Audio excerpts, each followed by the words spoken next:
Hello, welcome to week number 3 here in the Introduction to Courts class. This class is going to be covering our federal court system, and as we are going into our new administration in Washington, D.C., it's going to have an impact here also in Massachusetts, because President Biden now will be the person that will nominate people to federal judiciary positions. The other thing is that we have a United States attorney, and that United States attorney serves at the will of the president. Right, currently the United States attorney is Andrew Lelling, but he'll be leaving office as soon as President Biden nominates a new federal prosecutor here for Massachusetts. That process starts with a recommendation from our two United States senators. Our senators will send the recommendations to the screening committee. The person will be nominated for the federal prosecutor here, and then the Senate will vote on that. There will be all kinds of speculation as to who that may be. We'll see what's happened with that. One of the things that with the federal court, we have 3 of them here in Massachusetts. We have one right in South Boston, which is the most famous one. That's the Moakley Courthouse. That's where the a lot of corruption cases have worked out from there. We can just look at the fact that when we had the college scandal with the admissions scandal, they all emanated from the Boston Federal District Court, even though cases stem from people from all over the country. We've had several corruption cases. More recently, unfortunately, the Massachusetts State Police have had several of their troopers have been indicted because they put in fraudulent overtime cards. And what happens is that even though that's a crime here in Massachusetts, is that it's also a federal crime because of the fact that the overtime that they were working were results of federal grant money that went to the state police to be used for enforcement. Unfortunately, a few troopers, and I only say a few because this is only a few out of 2,500 or so troopers, is that we don't paint with a broad brush, but these troopers, they violated the trust of the people, and therefore they're being tried federally. When we go back to real history, when we had the marathon bombing here in Boston, is that the suspect Sarnoff was tried federally, and everybody says, "Well, we have murder and terrorism and everything charges here in Massachusetts," but he was tried federally because the federal people had the death penalty and we didn't. We don't know what's going to happen now, but the death penalty's off the board now for Mr. Sarnoff, and that's being appealed to the United States Supreme Court. And that gets us into our court system.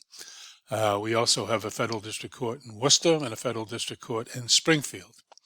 They take all the different cases. The federal courts take cases dealing with federal crimes, and a lot of times the federal crimes involve interstate transportation.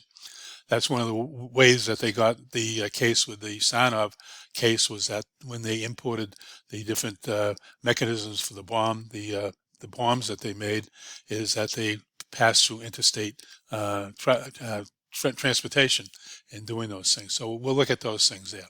As we move along into this module, you'll see that this introduction that I'm doing here right now, you start off the class with that. I've also included the answers, that reality check quiz that you took. I've included the answers to that. You all gave good replies, but this is the answer sheet that comes with it, and doing those things there. So that's part of that. And then we're going to look at a look at the situation where you're going to have the Department of Justice, the way that the Department of Justice, and we'll see then that the Department of Justice is handled by the Attorney General, and this is another thing that's going to happen in the transition of power from one administration to another, is that we're going to get a new Attorney General. And then you can see the Attorney General is in charge of all the different branches of the government. The Solicitor General over here, the Solicitor General, that is the He is the attorney for the United States of America. Whenever somebody's suing the United States government, whether it be friends or foe, is that they will represent us in the federal courts and in the Supreme Courts. You also see down here the Office of Justice Programs, Violence Against Women, Foreign Claims, Civil Rights, Antitrust, Tax Division, all these things. And also the Federal Bureau of Investigation, the DEA, the Bureau of Prisons, Criminal Divisions, the United States Marshal Service, Interpol, all those types of things that go into parole, and Office of Professional Responsibility. All those things are covered through our Department of Justice, and this is where the Attorney General, and that's why that position is so important and has so much things that are going on with the politics. We're going to have we have a chart of our federal courts that go on to there. You'll see that we have different levels of courts, and you'll see those different ones in the videos that I've provided here. We just like and we'll go over when our state courts, you start out with the District Court of Federal Courts. If you don't like what happens in the federal court, then it goes up to the Federal Court of Appeals. A state can can get involved in a federal case if they don't agree. For that, it can go to state appeals courts and then go into the United States Court of Appeals. Also, we have international trade, claims against the country, military, all that stuff, and ending up in the Supreme Court. And we'll look at the Supreme Court and how some of those things work. There's also things that we look at when we compare the difference between federal and state courts, is that we can see the difference is that the Constitution is federally. We have our state constitutions. We deal with federal laws. The selection of judges are different. The terms of service and the types of cases that they deal with are all parts of those things there.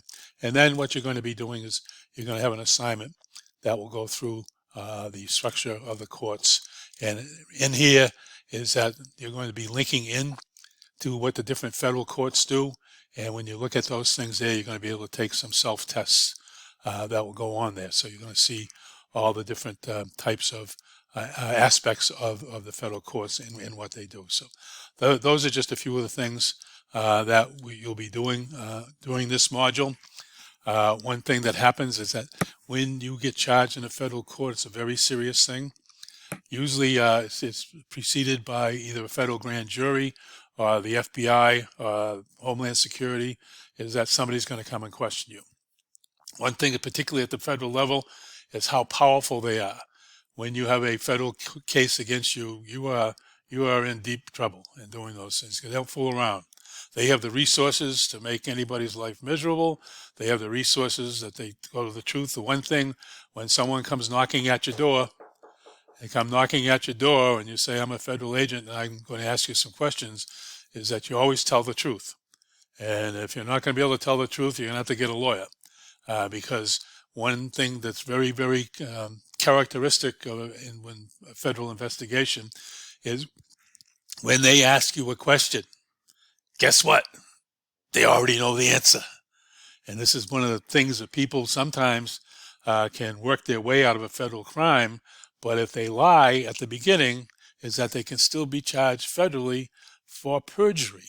And this gets a lot of people that think they're smarter than other people. We look at some cases where people thought that because they had money and they had power, that they didn't have to tell the truth. And that's far from the truth. Once a federal grand jury indicts you, you're going to be arrested by either the FBI or the United States Marshal is going to pick you up. And here in Massachusetts, what's going to happen, and in most cases, you're going to be transported immediately to the Moakley Courthouse, which is in South Boston. You're going to be processed there. You're going to be fingerprinted. You're going to be photographed. And one other thing that happens at a state court as opposed to a federal court as opposed to a state court is that they're going to take your DNA and they're going to keep it and they're going to use it. And here, it's very different in Massachusetts. We're very liberal. The only way that somebody can get your DNA here is through a search warrant, or if you have been convicted of a crime and you've been sentenced to a crime, then they can get your DNA. Well, on the federal level, they can take your DNA day one. The first time they take your picture and arrest you and give you Miranda rights, is that they can do that. And so these are some of the powers of that. I've also included the thing of how a case gets to the United States Supreme Court, and also just some candid interviews with some of the Supreme Court justices. One of the Supreme Court justices that you're going to see there is Ruth Bader Ginsburg, who just recently passed away and was a real influencing person within the United States Supreme Court. You're going to see Chief Justice John Roberts, Sandra Day O'Connor, one of the first female justice on doing that, and you're going to see that they're also human beings. And we'll look into them when we get a little bit further into that on judges. We'll have a whole module on judges, but that's about that for this particular module. I look forward to seeing your replies. Again, I'm available anytime anybody has any questions. I'm going to be there. You'll be able to see in the modules that I've opened them up, and I kind of keep them open-ended because in reading some of your introductions, is a lot of you are working jobs, some of you have family, all those types of things there. There'll be a due date, and if you make the due date, you'll be eligible for all the points that are available there. If you go past the due date, you may lose a point or two on there, but the whole purpose is you got to do your work. You got to get it in there. And again, I am here through text, through email, if you want to call, if you want to Zoom, anything that I can do to make this class meaningful to you and that I can do to help you out. So stay safe out there, stay healthy out there. The vaccines are starting to move on.